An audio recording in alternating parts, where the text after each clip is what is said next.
Welcome to App Stories, a weekly exploration of the world of apps. Today's show is brought to you by Trails and Big Keys, two great apps for iOS.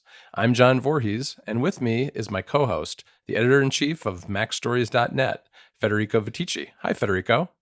Hey, John. It's great to be here again. And today we have a very special episode planned. We haven't been doing an interview for a while, so I thought, we should make an extra special interview. So I'm really happy about the guest that we have today. I'd like to introduce David H. Lawrence XVII, an actor who has appeared on a number of well-known TV shows and films and also does voiceover work. But that's not all. David also is the creator of Rehearsal Pro, an app for actors to practice their lines. Welcome to the show, David.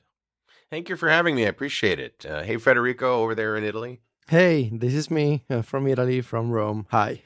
I wanted to ask you, David, before I get to ask you about the apps and all these other things that you do, can you tell us and our listeners some background about you as an actor? What have you done in the industry so far? Sure. Most people know me from a show called Heroes, where I played one of the creepy evil villains, Eric Doyle, the puppet master, for 3 seasons.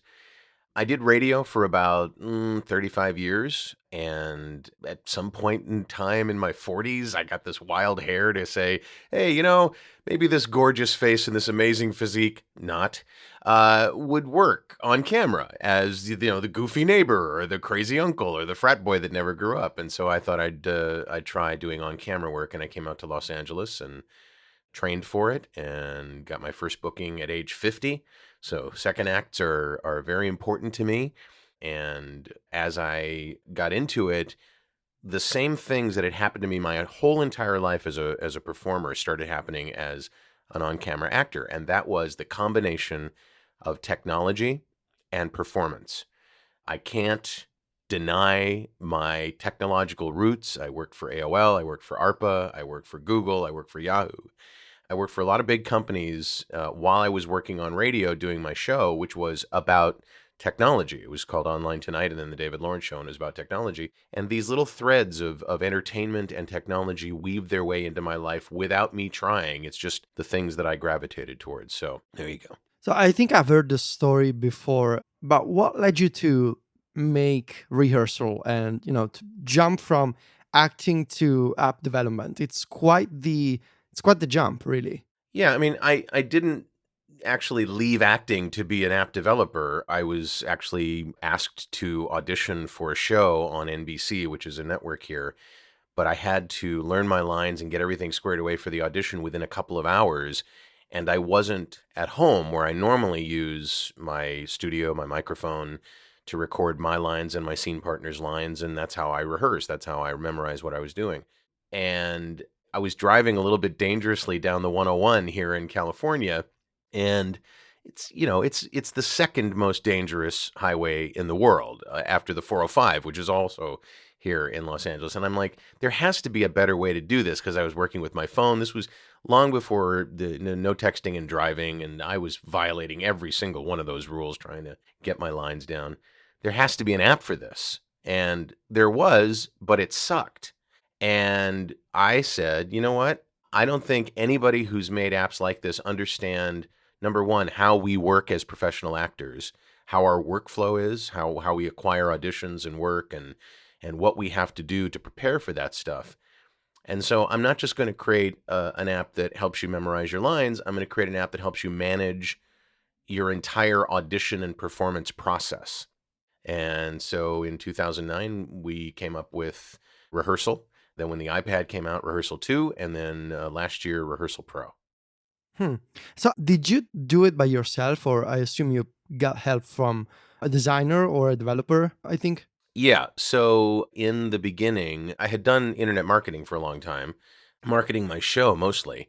And then later on, other things. I started teaching voiceover, and I marketed that. And I was part of a mastermind group. Most of us were doing internet marketing, and I asked, does anybody know how to or have a resource to develop these apps that are so popular? And I say that kind of offhandedly. I was an app freak. I mean, my new iPhone got filled very quickly in 2007 or 2008 when I started looking at the App Store.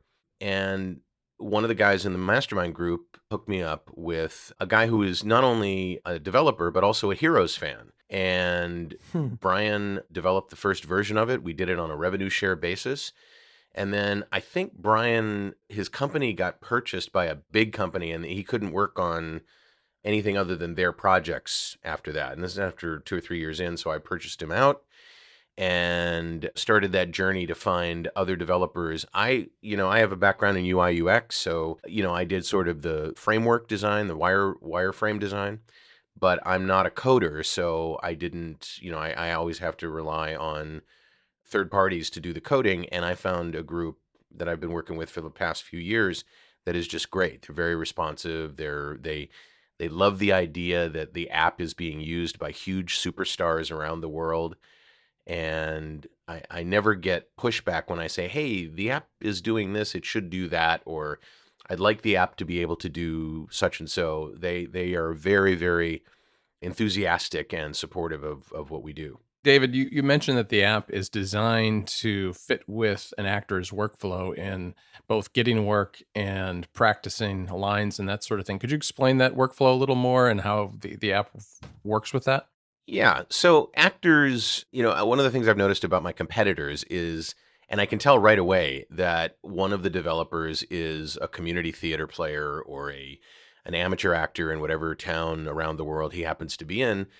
The process of a production company putting out what's called a breakdown, which is the description of a show and the series of characters that they're looking for actors to play through a particular conduit through the industry, is very well defined and very familiar to actors who acquire and do their work manually. My whole goal with Rehearsal Pro, with Rehearsal from the very beginning, was to recreate what we do in real life with paper and highlighters and pens and so on, and maybe recording devices to learn our lines. Because if you make it familiar to the sometimes older and sometimes tech challenged actor, it's a lot easier for them to learn how to use the app. So, what I noticed was the one app that I found the day that I decided I've got to make an app for this had some wacky way of getting the PDF file. You had to open up a share on a Windows machine.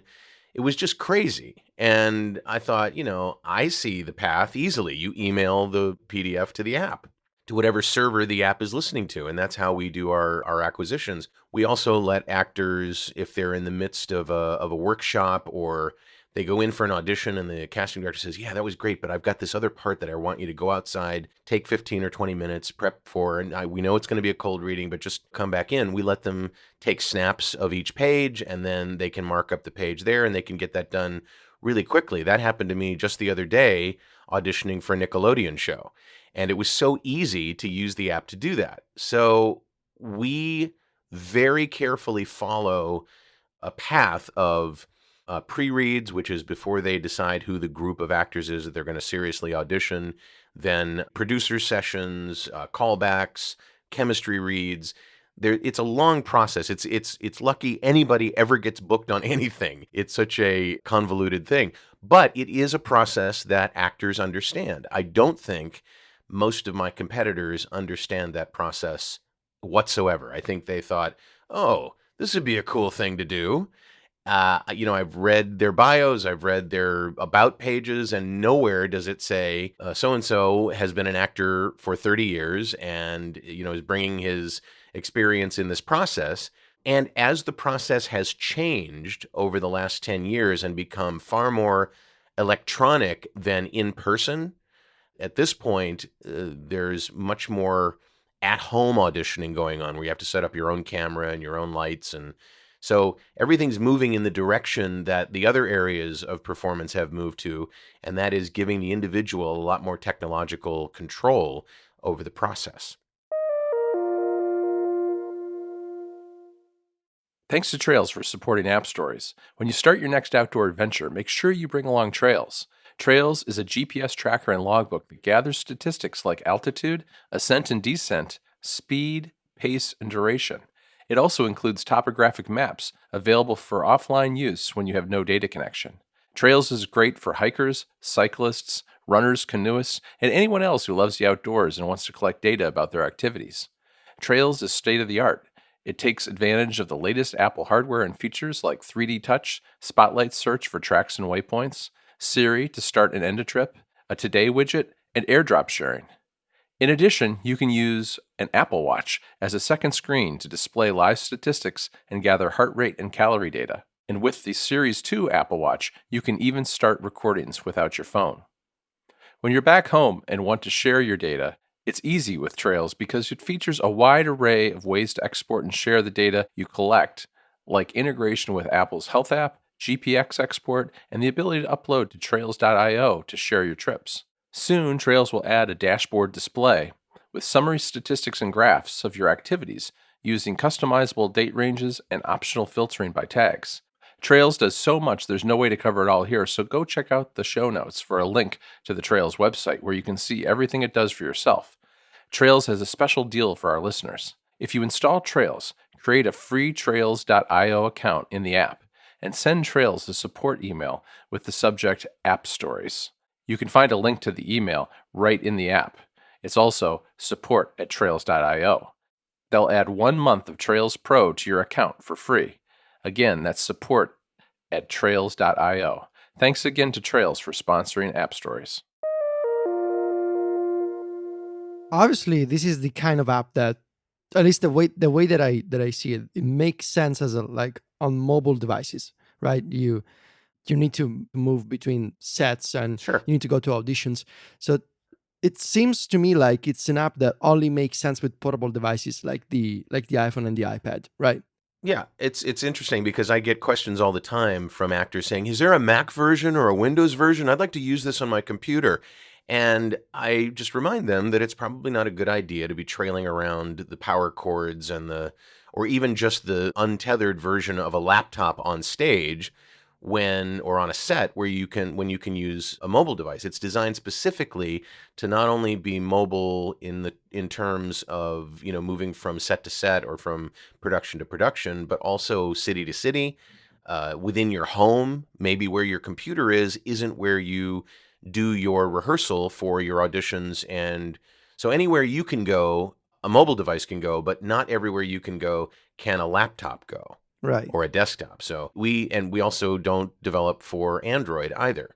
There's a couple of business reasons for that, and there's a couple of technological reasons for that, having to do with having to license per copy PDF management tools, and the fact that Android doesn't really handle audio the way we want it and need it to be handled. Plus, the whole idea of making money with a for-pay app on Android is a dicey proposition to begin with, and the development costs are a lot higher. So we only do iOS, and we're happy with that. That's the platform that the professional production community, whether it's actors or producers or directors, have settled on, and it's what I use. And the truth is, if nobody ever used my app again and I was able to use it, that's great. I'd be a better actor for it. So you released the app around 2010, the first release, and it used to be backed by in-app purchases, right?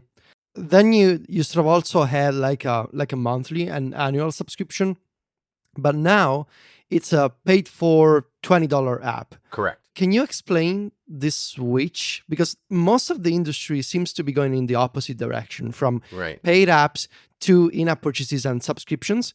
And it's so fascinating to me that you've gone the complete opposite way. It was one of those things. The app came out February of 2010, and for the first 8 or 9 months, we were free, 30 days unlimited, and then if you wanted to continue after that, it was 99 cents per script that you would pull in, or $20 a month, or $200 for the year. I wanted to make sure that we were making money so that we could support further development. I saw things coming down the pike that we would be able to take advantage of.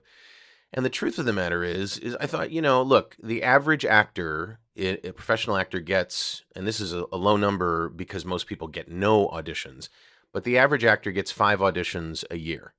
5 auditions a year. A lot of actors who are working actors get a lot more.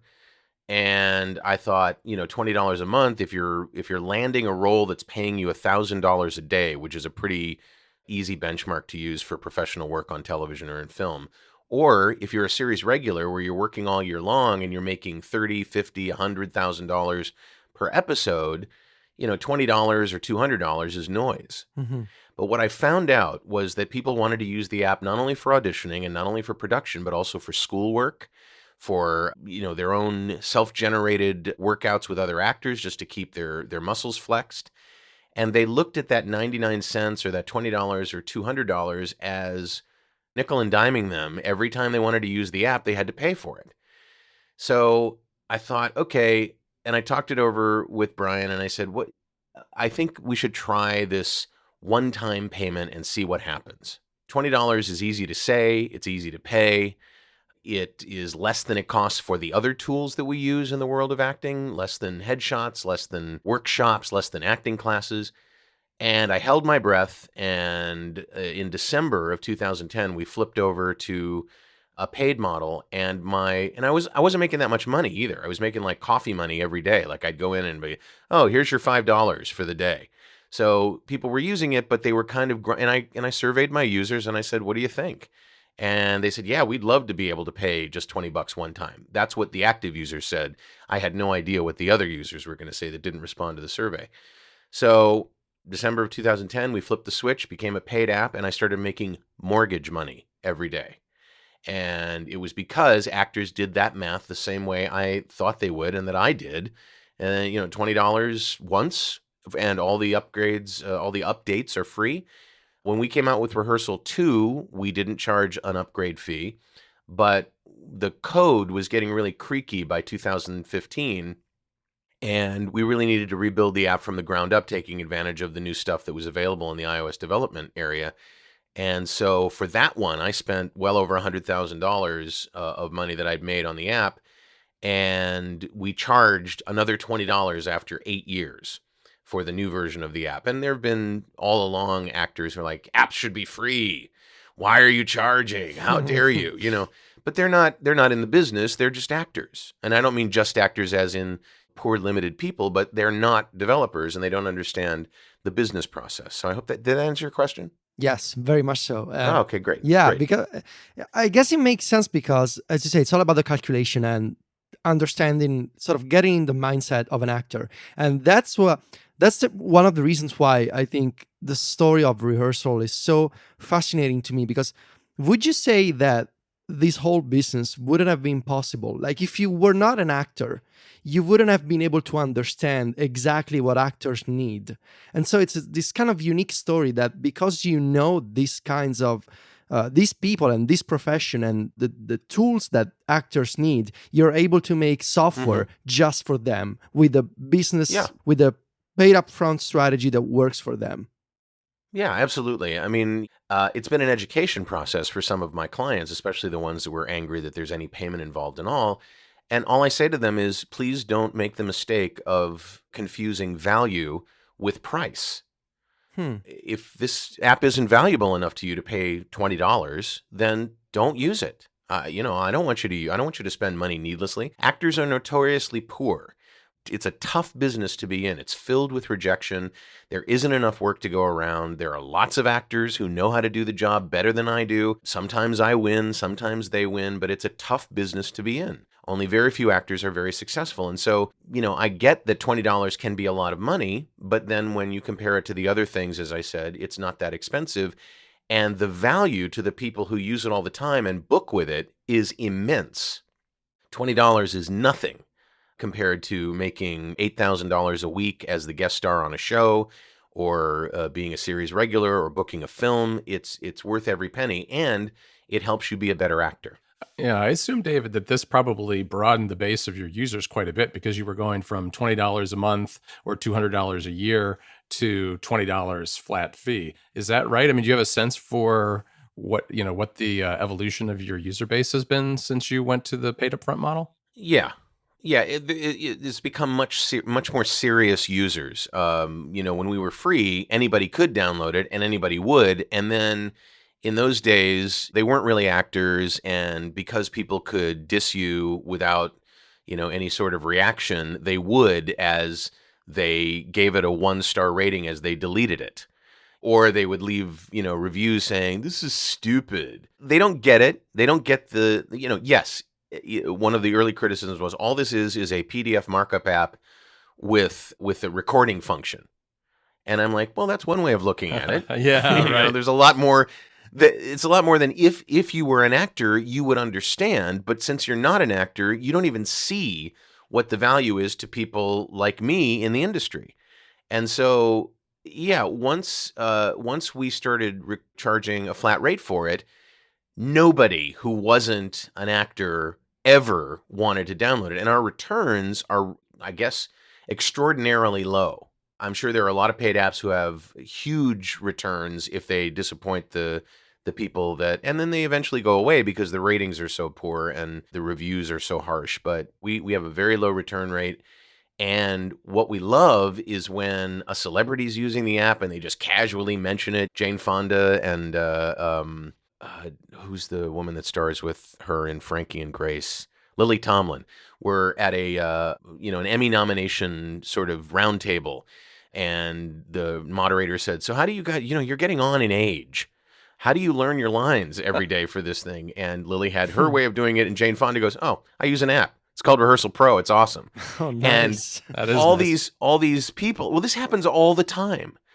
Kevin Bacon was doing an interview with a magazine in London, and they just casually asked him, "What's the top app on your phone?" Thinking he would say Snapchat or Facebook or who knows what he would say. "Oh, Rehearsal. It's awesome. It helps me learn." I have spoken with people that I've only known by legend, either via Skype or on the phone, to help them with the app, and it's always been such a joy when they say, "You have no idea how much this app has helped me. You have no idea." And I always say, that's great. I'd love it if you would put a review in the App Store that Sure. people know. If you guys watch, do you watch Marvel's Agents of S.H.I.E.L.D.? Yes. Yeah. So the lead on that show is one of my biggest fans, and he keeps converting people to Clark Gregg is his name. He plays Agent Coulson. Right. He keeps converting people to using the app, and he teaches the app in his acting class. Oh, wow. So we have the sort of celebrity thing going as well, but it's truly the everyday workaday actor that is the bread and butter of the app. I've identified 150 or so really well-known names that use the app because they've said so publicly. But it's the day-to-day actor, the actor that you recognize maybe but don't know their name, or it's just such a wonderful thing to do. I love it.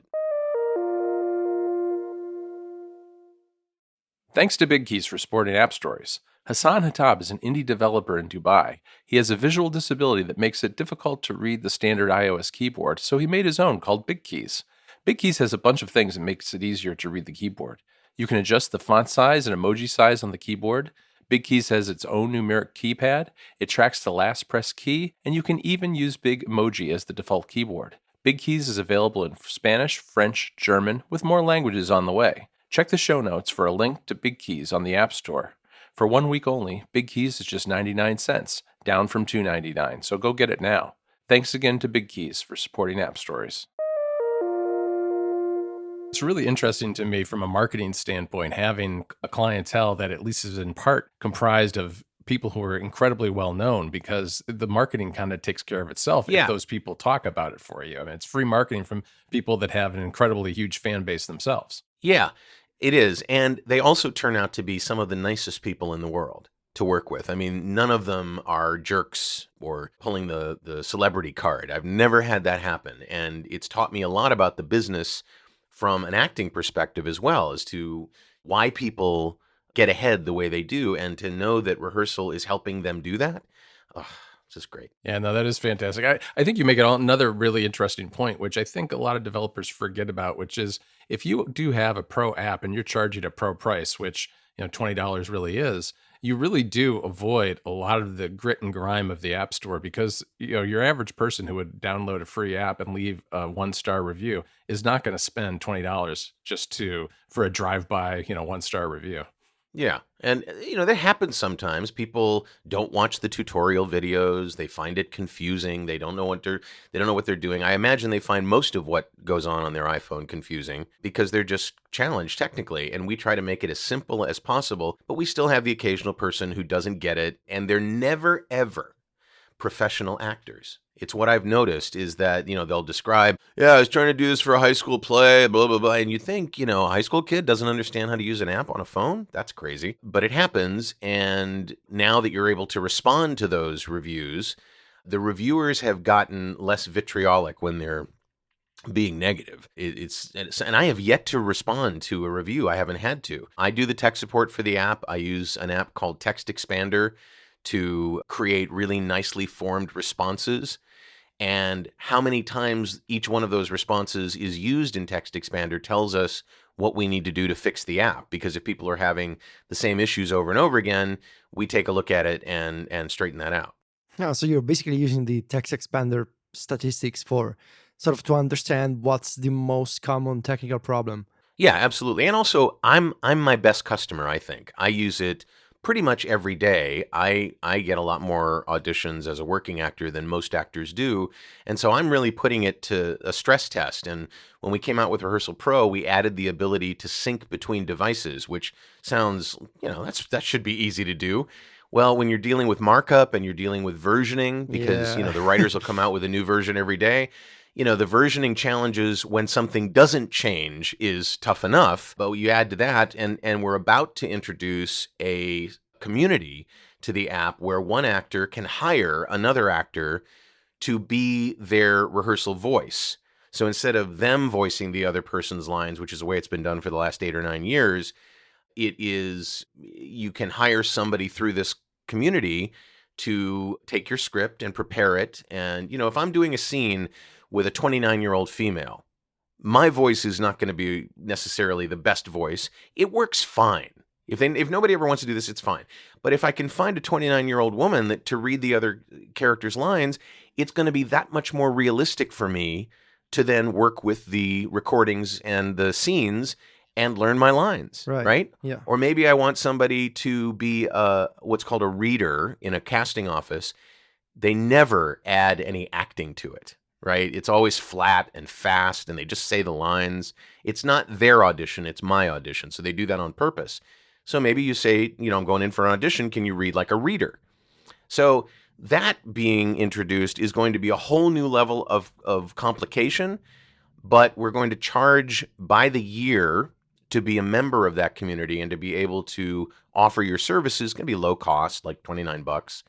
And then you keep it all. We're going to make sure that the payment is outside the Apple zeitgeist, so there's no 30% being taken away.